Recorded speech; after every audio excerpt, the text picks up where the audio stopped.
ஒரு பெண் ஒரு சிறுவனை காண்பித்து, அந்த பெண் வந்து ஒரு பையனை காமிச்சு, இவன் என்னுடைய தாத்தாவின் அவன் வந்து யாரு அந்த சிறுவனை காண்பிச்சு என்ன சொல்றாங்க, இவன் என்னுடைய தாத்தாவின் ஒரே மகனின் மகன் அப்படின்னு சொல்றாங்க. சரிங்களா? பெண் போடலாம்.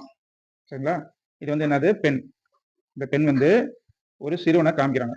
சிறுவன் இந்த பெண் வந்து இந்த சிறுவனை காமிச்சு, சரிங்களா? இவன் என்னுடைய தாத்தாவின் இவன் வந்து இந்த பெண்ணோட தாத்தா. சரிங்களா? தாத்தா போட்டுக்கலாம். சரிங்களா? தாத்தா எழுதிங்க. சரிங்களா? தாத்தானாவே அங்க ஹஸ்பண்ட் அண்ட் ஒய்ஃப் வருவாங்க. அதனால கொஞ்சம் நல்லா ஹைட்டா எழுதிருக்கேன். சரிங்களா? எப்பயுமே இப்படிதான் எழுதணும்.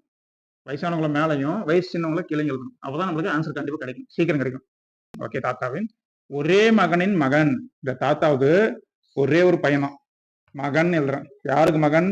தாத்தாவோட மகன். ஒரே பையன். மகனின் மகன். ஓகேவா? இந்த பொண்ணு தான் சொல்லுது. என்னுடைய தாத்தாவின் மகனின் மகன் சொல்லு. தாத்தா யாரு? இவங்களே தான். அந்த பெண்ணோட ஒரே மகன் சொல்லிட்டாங்க. இன்னொரு மகன் கிடையாது. அந்த தாத்தாக்கு ஒரே ஒரு பையங்கிறாங்கன்னா அந்த பொண்ணு தான் இதுவும். ஓகேங்களா? புரிஞ்சுங்களா?